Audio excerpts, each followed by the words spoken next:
ემეკმა კომპანია GVP-ს 2025 წლის საინვესტიციო გეგმა დაამტკიცა, რომელიც თბილისზე, რუსთავსა და მცხეთაზე ვრცელდება. საუბარია ინფრასტრუქტურული სამუშაოების ჩატარებაზე, რაც მოიცავს წყალმომარაგებისა და წყალარინების სისტემების რეაბილიტაციას.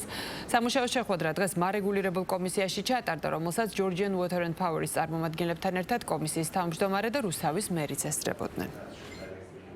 ჩვენ გქონდა კომუნიკაცია მთელი წლის განმავლობაში GVP-ის წარმომადგენლებთან, როგორც წერილობით, ასევე სიტყვიერი შეთანხმებები იმ პროექტებზე, რომელსაც ჩვენ ვახორციელებთ, ჭირდებოდა მათი მხარდაჭერა, რომ გზების დაგება, სხვადასხვა ეზოების მოწესრიგება დამოკიდებული იყოს სწორედ მათი ინფრასტრუქტურის გამოცვლაზე. 6 თვის თავზე ვნახეთ, რომ ის პროექტები, რომელიც ჩვენი მხრიდან მათ შორის დეკემბერში, ნოემბერში იყო დაყენებული, არ ხორციელდებოდა, სწორედ ამიტომ მივმართეთ შესაბამის სამსახურებს, რომ რეაგირება იყოს კიდევ უფრო მკაცრი. მნიშვნელოვანია და ხაზგასასწრებელია ის, რომ GVP-მ დააჩქაროს რეაბილიტაციის ტემპები, რათა მუნიციპალიტეტმა შეძლოს უკვე შემდგომ დამატებითი ინფრასტრუქტურული სამუშაოების შესრულება, რაც აუცილებელია იმისათვის, რომ სწორედ აქტიურ სამშენებლო და სარეაბილიტაციო პერიოდში მოხერხდეს ამ პროექტების გაკეთება, რაც არის გეგმით გათვალისწინებული.